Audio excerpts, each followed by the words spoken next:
नमस्कार, आप देख रहे हैं राइट इंडिया न्यूज़। ओम बिहार में हम लोग इस समय मौजूद हैं। हमारे साथ महेश अवाना जी, जो कि पार्षदपति हैं, पूर्व पार्षद भी रह चुके हैं ओम बिहार से, मीठापुर वार्ड से, तो हमारे साथ मौजूद हैं। आज वार्ड की कुछ समस्याओं सहित कुछ राजनीतिक मामलों को लेकर आज हम इनसे बात करेंगे। सर, आपका स्वागत है राइट इंडिया न्यूज़ में। नमस्कार जी। सर, ओजोन के नाम पे जो राजनीतिक खेल खेला जा रहा है बीजेपी और आम आदमी पार्टी के बीच, कहीं ना कहीं जनता उससे गुमराह हो रही है। आप लोगों के ऊपर ओजोन लगाने के आरोप लगते हैं, वहीं कहीं ना कहीं आप लोगों की तरफ से जो है राम सिंह नेताजी के ऊपर आरोप लगते हैं, लेकिन ओजोन हटाने की कोई बात नहीं करता, सिर्फ आरोप प्रतिरोध की राजनीति चलती है। क्या कहेंगे? देखिए, ओजोन में क्या है कि राजनीति हो रही है। मैं आपकी बात से बिल्कुल समर्थन करता हूं आपकी बात का, जबकि इस ओजोन पर राजनीति नहीं होनी चाहिए। मुद्दा यहाँ आ जाता है कि जब कोई व्यक्ति सत्ता में होता है तो उसके ऊपर कई तरह के आरोप लगते हैं, लेकिन वो अपनी कार्यशैली किस तरह से करता है ये अच्छी तरह से लोग समझते हैं कि कौन आदमी काम करता है, कौन नहीं करता, कौन झूठा है, कौन सच्चा है, ये सारे लोग जानते हैं। ये मुद्दा जो ओजोन का मुद्दा है, मैंने अभी पीछे भी एक चैनल पे बात हो रही थी, आपस में बहसबाजी हो रही थी, तो उसमें कुछ लोग ऐसे भी थे जिनका यहाँ से कोई लेना देना नहीं है, वो लोग भी यहाँ बात कर रहे थे। मैं ये कहता हूँ जो इस क्षेत्र में रहते हैं नहर के इस पार, उन लोगों का ये मुद्दा है, और ये मुद्दा वाकई सीरियस मुद्दा है। इसके ऊपर कई बार बातें हो चुकी, कई बार इसके बारे में चर्चा हुई। क्या होता है कि जब कोई व्यक्ति चुनकर आता है, वो जब तक कार्रवाई में करता है पूरी तरह से, तब तक उसमें दूसरी तरफ से दूसरा कोई आ जाता है एमएलए। बीच में क्या है कि सरकार का समावेश और सरकार का समाधान तब हो सकता है जब उसके साथ में उसी का एमएलए हो, उसी की पार्टी का हो, तो जब ज़्यादा करके बात होती है। आज क्या है, जो दिल्ली है, दिल्ली में केजरीवाल की सरकार है और केंद्र में बीजेपी की सरकार है और निगम में बीजेपी की है, तो निगम से इस चीज़ का कोई लेना देना नहीं है। एक बात तो मैं आपको क्लियर कर दूं, निगम का सिर्फ इतना कहना है कि निगम अपनी तरफ से, कोई भी निगम पार्षद, इस क्षेत्र के 3 निगम पार्षद हैं, या और जो क्षेत्र है जो ओजोन में आता है, ये यमुना के किनारे यहाँ से लेके और आप सोनी विहार तक चले जाइए, पूरा दिल्ली का जो रिवर के साथ साथ है, यमुना के साथ साथ, ये सारा ओजोन है। अब ओजोन के मुद्दे पर एक बदरपुर में सबसे ज़्यादा बड़ी राजनीति हो रही है, इसके अलावा कहीं नहीं है। उसका कारण क्या है कि फिजूल की बातें, सिर्फ एक मुद्दा बना देते हैं इसको राजनीति का। ओजोन का मुद्दा क्यों ख़त्म नहीं हो पा रहा, इसका सबसे बड़ा कारण है कि दिल्ली सरकार ने इसमें कोई इंटरेस्ट नहीं लिया। लगातार आप देख रहे हैं कि ये 2 साल हो गए, 5 साल पहले केजरीवाल की सरकार थी, उससे पहले 52, 55, 58 दिन की, कितने दिन की सरकार थी, उसको छोड़ दीजिए, लेकिन अब करीब करीब 7 साल हो गए, अभी 2 साल हो जाएंगे आपके जनवरी में। तो 7 साल से दिल्ली में केजरीवाल की सरकार है, केंद्र में पिछले 2 बार से 7 साल से बीजेपी की सरकार है। मैं मानता हूं कि केंद्रीय शहरी विकास मंत्री इसमें हस्तक्षेप तब करेगा जब दिल्ली सरकार की तरफ से पूरी तरह से इस पर कार्रवाई हो।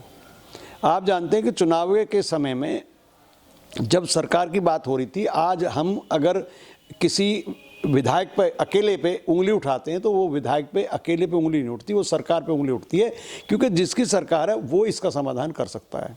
एमएलए यहाँ से अपना कह सकता है, वहाँ बोल सकता है, सदन में इस बात को रख सकता है, या केंद्र सरकार में हमारी बीजेपी की जैसे सरकार है तो उनको कह सकते हैं। अभी आपने देखा पीछे हरदीप पुरी जी आए थे, हरदीप पुरी जी के सामने ये सारी बात रखी गई थी, जब वो एक हमारी यात्रा निकाली थी बीजेपी वालों ने, सभी सांसदों ने निकाली थी, ठीक है जी, उसमें उनके सामने ये बात रखी गई कि ओजोन का मुद्दा ख़त्म होना चाहिए। ये ओजोन का मुद्दा लगा क्यों, इसका कारण क्या था? मैं किसी को दोष नहीं दे रहा, ना तो ये रामवीर भिथोड़ी ने लगवाया, ना ये राम सिंह नेता ने लगवाया, ना ये नारायण दत्त शर्मा ने लगवाया, ना निगम का कोई लेने देना है ही नहीं। ये लगा कैसे कि ये एक जो हमारी दिल्ली की जो पॉलिसी है उसके तहत एक रिवर, जो हमारी यमुना रिवर है, यमुना रिवर में एक ओजोन एरिया होता है। ओजोन का मतलब होता है कि वहाँ पे उस क्षेत्र में ज़्यादा जैसे पानी का एरिया है, वो यमुना का एरिया, उसके किनारे पेड़ पौधे और हरित क्षेत्र होना चाहिए, यानी आर्द्रता हो, नमी हो। उसका ओजोन का मतलब यह है कि वो अच्छा वातावरण वहाँ नदी के किनारे होना चाहिए, उसको वातावरण को खराब ना करे ये क्षेत्र। तो उसमें कोई मकान ना बने, दुकान ना बने, बिल्डिंगें ना बने, उसको रोका जाए। और उसका दायरा किया सरकार ने 300 मीटर। आपने पढ़ा होगा, मैंने पढ़ा, दुनिया कहती है 300 मीटर का। जब यमुना क्षेत्र का दायरा एक तय हो गया कि भाई यमुना का जो सेंटर है उससे 300 मीटर का मतलब हो गया 1000 फीट, सीधा हो गया। 1000 फीट के एरिए तक आपको उसमें कोई मकान, दुकान, कोई आबादी नहीं रखनी। आप मुझे बताइए वो 1000 मीटर का दायरा कहाँ, 1000 फुट का दायरा कहाँ तय हुआ? 300 मीटर का दायरा कहाँ तय हुआ? कोई डिमार्केशन लगाई, कोई उसका निशानदेही करी, क्या किया? अब ये मीठापुर गांव है, यहाँ से यमुना कितने किलोमीटर है? अगर हम सीधा भी लें तो कम से कम 4 किलोमीटर मान लो, सीधा नापें तो एकदम स्ट्रेट अगर इसको लेते हैं हम सैटेलाइट के हिसाब से तो 4 किलोमीटर से ज़्यादा बैठेगा। कहाँ 300 मीटर का दायरा खत्म हो गया भाई? 300 मीटर का दायरा तो वहीं खत्म हो गया। हुआ क्या, हमारा जो जैतपुर थाना है ये पहले मदनपुर खादर जो झुग्गी बस, ये जो प्लॉट है 12-22 गज के, वहाँ था, पहले वहाँ था थाना। अब वो कालिंदी कुंज के नाम से दूसरा थाना बन गया वहाँ। तो अब उस थाने के तहत जो एरिया आया, उस थाने के तहत जो एरिया है वो उसके अंदर उसको ओजोन में डाल दिया। भाई क्यों डाल दिया आपने? थाने से क्या मतलब इस बात का? इसका मतलब सीधा सीधा है कि आपका एरिया कहाँ तक सीमित है। आप अपने एरिया को देखिए, 300 मीटर का दायरा जहाँ यमुना से नाप करके खत्म होता है वहाँ आप कुछ भी मत होने दीजिए। आपके मुताबिक इसमें पूरा रोल दिल्ली सरकार का कहीं ना कहीं है? कहीं नहीं, दिल्ली सरकार सीधा हस्तक्षेप करेगी। मैंने बताया आपको, रेवेन्यू एक डिपार्टमेंट होता है जो सीधा सीधा दिल्ली सरकार के अधीन आता है। मेरे यहाँ पे जो एरिया है वो निगम का है।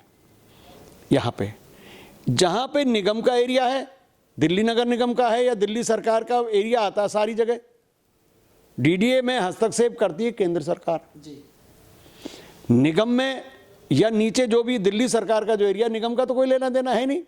अब ये जो एरिया है, ये एरिया जहाँ डीडीए है, जहाँ दिल्ली सरकार का है, वहाँ पे निगम हो चाहे दूसरे लोग हो, उसमें सीधा सीधा हस्तक्षेप ये करेगी दिल्ली सरकार। वो कहेगी कि भाई हमारा रेवेन्यू डिपार्टमेंट और डीडीए, जहाँ डीडीए, मेरे यहाँ डीडीए नहीं है हमारे एरिया में, ये मिलके उस क्षेत्र का एक डिमार्केशन करें और सैटेलाइट से करें और 300 मीटर का दायरा तय करके बुर्जी बना दें। उन बुर्जियों तक जो एरिया उसके अंदर आता है, बुर्जी के अंदर, वो समझ लीजिए वो ओजोन है, वहाँ आप कुछ नहीं बना सकते।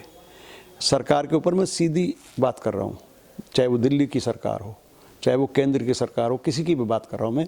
दिल्ली सरकार का मतलब है सीधा कॉमनवेल्थ गेम हुए। आपने फ्लैट कहाँ बनाए? ठीक यमुना के बीच में, पुस्ते के साथ। आपने अक्षरधाम मंदिर कहाँ बनवा दिया? पुस्ते के अंदर, यमुना के दायरे में। अगर वहाँ यमुना का दायरा तय नहीं होता, वहाँ फ्लैट दिल्ली सरकार बना सकती है, तो यहाँ क्यों? इसका जवाब है किसी के पास? कोई सरकार इसका जवाब दे सकती है? दिल्ली सरकार, केजरीवाल इसका जवाब दे सकते हैं कि भाई आपने यहाँ लागू कैसे कर दिया ओजोन? आप लिखिए, केंद्र सरकार उसको नहीं करती है। आप केंद्र सरकार के साथ मिलकर उसको ओजोन को खत्म करिए, दायरा तय करिए। रेवेन्यू डिपार्टमेंट आपके अधीन है, आप डिमार्केशन कर सकते हैं सैटेलाइट से। आजकल हमारे पास टेक्नोलॉजी है, सीधा करिए, ओजोन का दायरा तय करिए। ओजोन के जो बाहर का एरिया उसमें हस्तक्षेप आप ना करें, उसमें उसको बाहर कर दें, ओजोन से उसको एब जोन कर दें और ओजोन उसको करें। अब यमुना के अंदर कॉलोनी बसी हुई है, उस कॉलोनी को किसने बसाया जी? क्या उसमें केवल एक कोई एमएलए उसका मुजरिम है? पूरी सरकार मुजरिम है। जो सरकार होती है, पूरा डिपार्टमेंट, जो भी उस टाइम के एसएचओ रहे होंगे, जो भी उस टाइम के अफसर रहे होंगे, चाहे वो डीडीए के अधीन रहा एरिया, चाहे निगम के अधीन रहा, किसी के अधीन भी रहा हो, मैं अपने ऊपर भी उंगली उठा रहा हूँ, उन्होंने वहाँ क्यों बनने दिया भाई? यमुना के अंदर कॉलोनी कैसे कट गई? यमुना के अंदर खंबे कैसे लग गए? यमुना के अंदर आपने बिजली सुविधा क्यों दे दी? सड़क सुविधा क्यों दे दी? यमुना के अंदर क्यों दे दी भाई आपने? आपने वोट के लिए काम किया, अफसरों ने पैसे के लिए काम किया ना? चोरी किसने की? क्या करते हैं? चोर के पीछे भाग रहे हैं। चोर के पीछे क्यों भाग रहे हो भाई आप? पहले चोर की मां को पकड़ो ना, जिसने चोरी सिखाई पहले तो उसको पकड़ लाओ, सीधा सिस्टम है। आप उसकी डिमार्केशन कराइए, दिल्ली सरकार के अधीन है वो। डिमार्केशन करा के आप बुर्जी क्यों नहीं तय करते? क्या आपको दिक्कत है? कौन रोक रहा है? बुर्जी तय करिए, ये बुर्जी है भाई, इसके अंदर 300 मीटर का दायरा यहां खत्म हो जाता है यमुना का। अगर वो यमुना के पुस्ते से दायरा तय करते फिर तो 12-22 गज के प्लॉट डीडीए ने काटे, दिए ना गरीबों को मदनपुर खादर में, कैसे बन गए मकान। अगर पुस्ते के बाहर 300 मीटर का दायरा खत्म होता, 300 मीटर का दायरा पुस्ते के पास तक खत्म होता, सेंटर से 300 मीटर इधर और 300 मीटर उधर, आप कोई मकान नहीं बना सकते। इसका दायरा ये है, सेंटर से 300 मीटर इधर और 300 उधर है, जो यमुना का सेंटर है समझ लो। तो इसको खत्म किया जाएगा। पहले डिमार्केशन के आप बुर्जी लगाइए। अब देख लीजिए बिल्डिंग बन रही है, दूसरी तरफ नोएडा में देख लीजिए यूपी सरकार की कितनी बड़ी बिल्डिंग बन रही है, ये बन रहा टावर। रोको ना उसको, जाके कौन रोक रहा है? तो ये फिजूल का मुद्दा है। इस मुद्दे को दिल्ली सरकार डिमार्केशन करके ये तय कर दे, भेज दे केंद्र को कि भाई ये हमारा दायरा, हमारा यहाँ तक 300 मीटर खत्म हो जाता है, डिमार्केशन हमने करा दी, इसके इधर आप हस्तक्षेप नहीं करेंगे और इसको अमेंडमेंट करिए और इसमें आप एक रूल के हिसाब से इसको पास कर दीजिए, एफ जोन में डाल दीजिए एरिया को, खत्म बात। उसको ओ जोन में रखिए, कौन रोक रहा है? तो ये इधर उधर की बातें जो लोग कर रहे हैं ना, मैं उस मुद्दे पे नहीं जाना चाहता।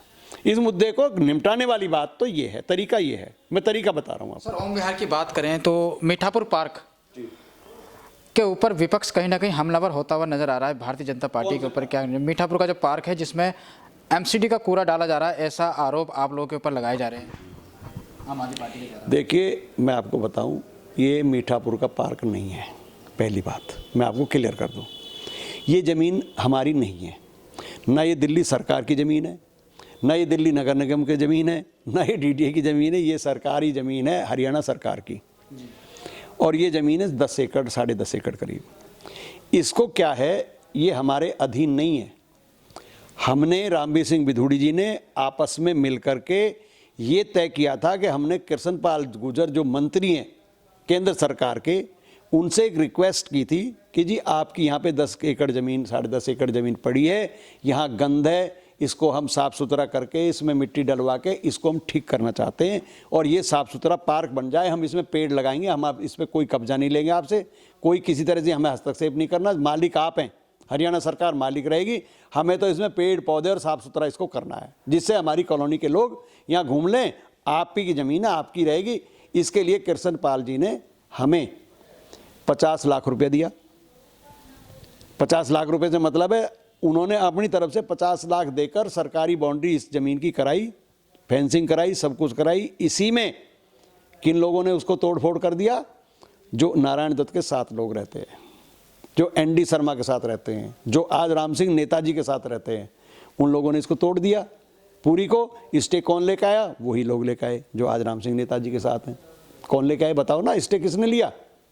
अरे हमारी ज़मीन थोड़ी है दादा लाई, हम उसके खिलाफ हम तो लड़ाई भी नहीं लड़ सकते, हम तो केस भी नहीं लड़ा सकते। हम तो लिख के ये दे सकते हैं कि भाई आपकी यहाँ ज़मीन पड़ी है, इसमें गंद हो रहा है, इसको ठीक कराइए। और उस विषय में कृष्णपाल जी ने उसको ठीक कराने की कोशिश की, लोग ले आए, स्टे ले आए। अब स्टे के दौरान क्या रामवीर बिधूड़ी जी स्टे का उल्लंघन कर सकते हैं कोर्ट का? क्या महेश अवाना, वीरेंद्र अवाना उसका उल्लंघन कर सकते हैं? कोई और करके दिखा दे मुझे। चलो, स्टे जब तक नहीं खत्म होता हम इस पर कार्रवाई नहीं कर सकते, क्योंकि हमारी ज़मीन नहीं है। अगर ये दिल्ली सरकार की ज़मीन होती, अगर ये निगम की ज़मीन होती, तो हम इस पे हस्तक्षेप दिल्ली सरकार के तहत रामवीर सिंह बिधूड़ी विधायक है वो कर सकते थे। मेरा क्षेत्र निगम का मैं हस्तक्षेप कर सकता था, आज तो हम हस्तक्षेप नहीं कर सकते।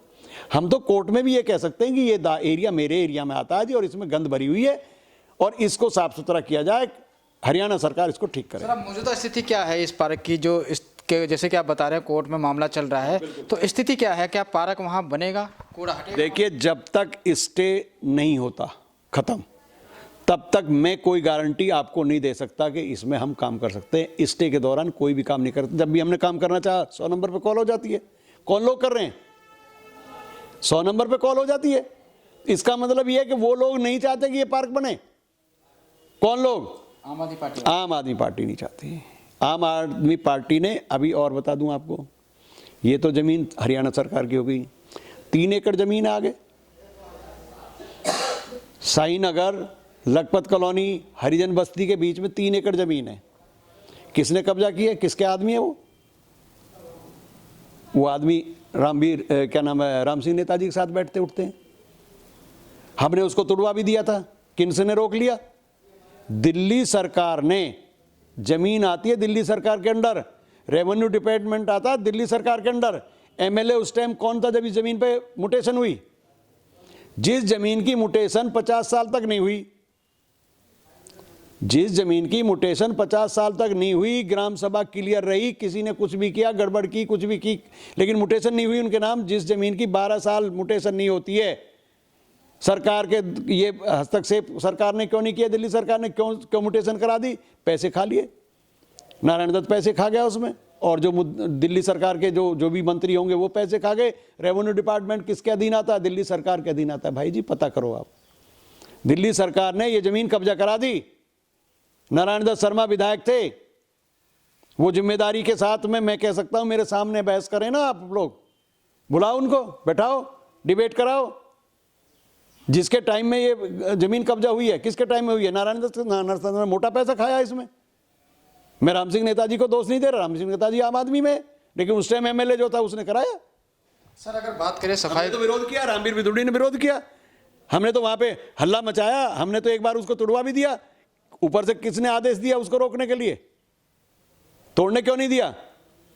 एमसीडी के पास पावर नहीं है, एमसीडी को तो आदेश करेगी दिल्ली सरकार, रेवेन्यू डिपार्टमेंट उनके अधीन है, वो लिख के देंगे कि तोड़ो इसको।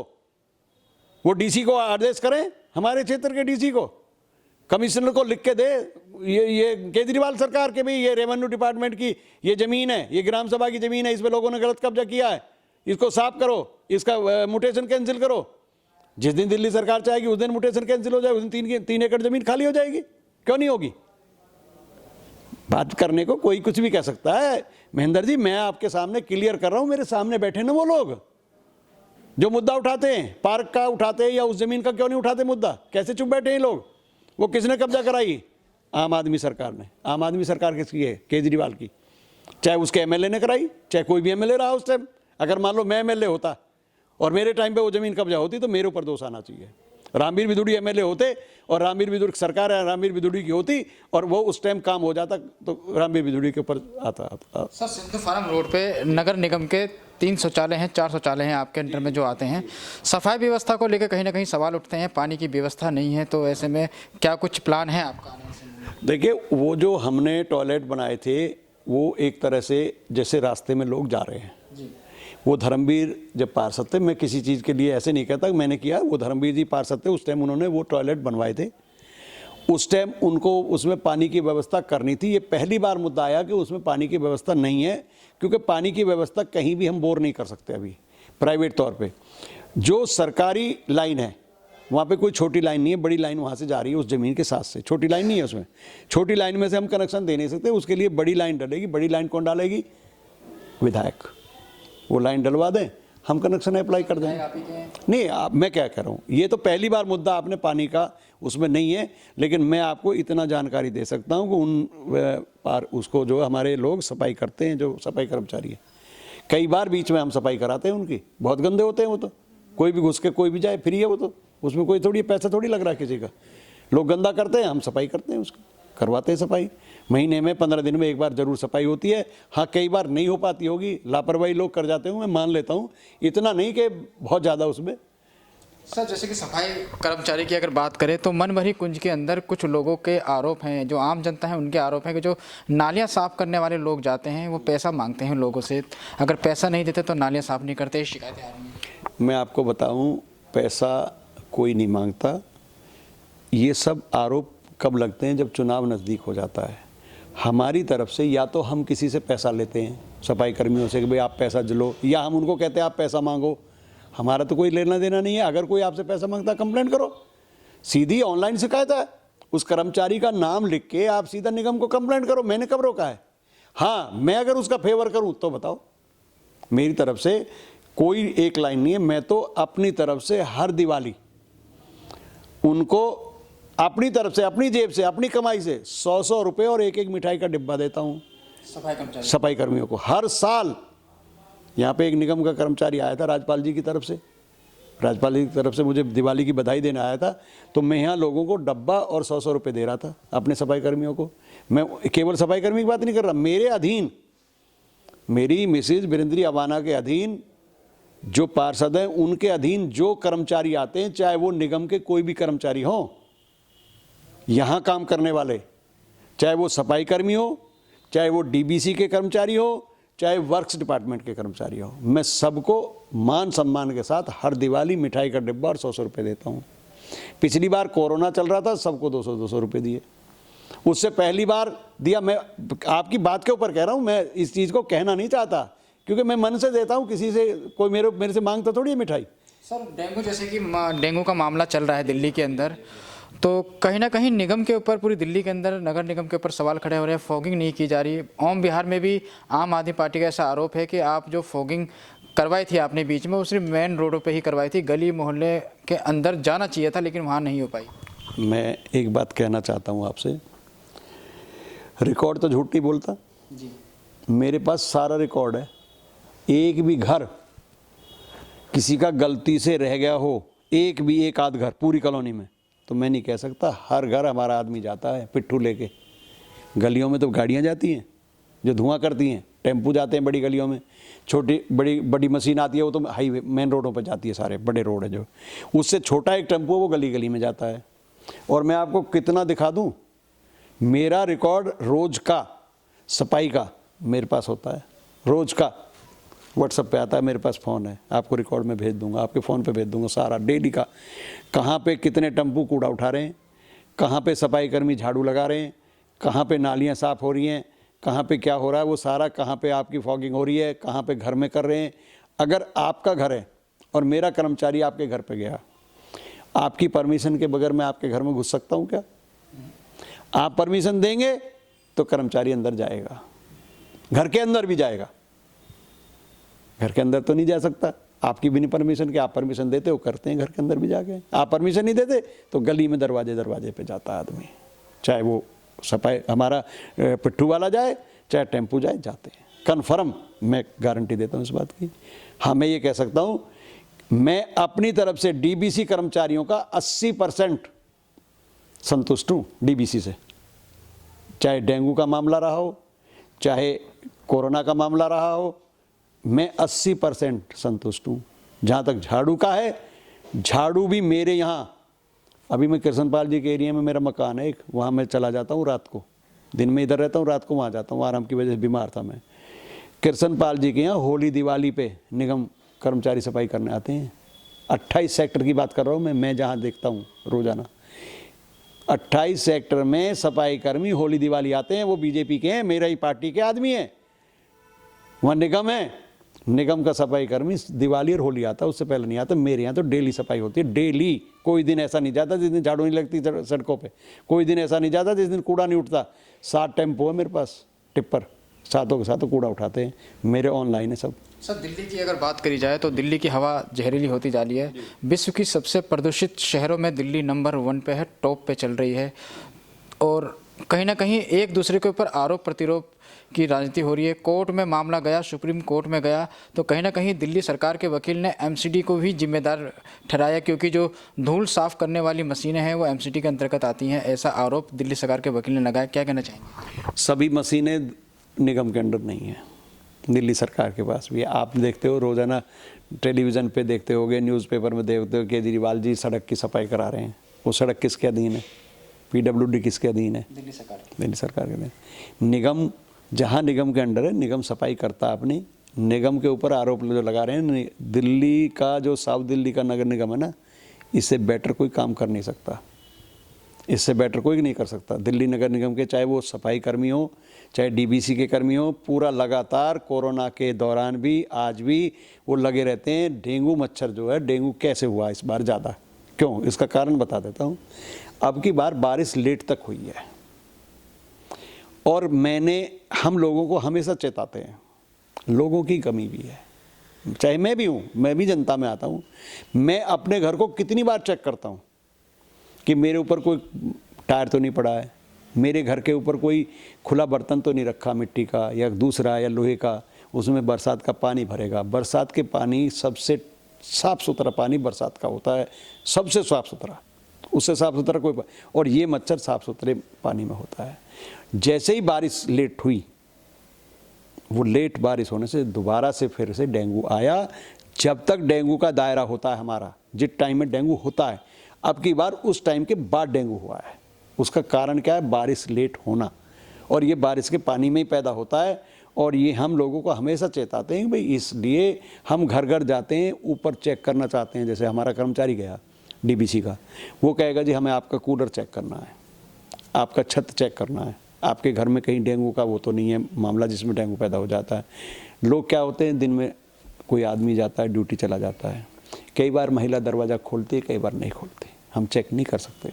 हाँ, कूलर अगर रोड के पास रखा है, गली की तरफ रखा है तो चेक कर लेंगे, लेकिन घर के अंदर किसी की परमिशन के बगैर कर्मचारी नहीं जा सकता।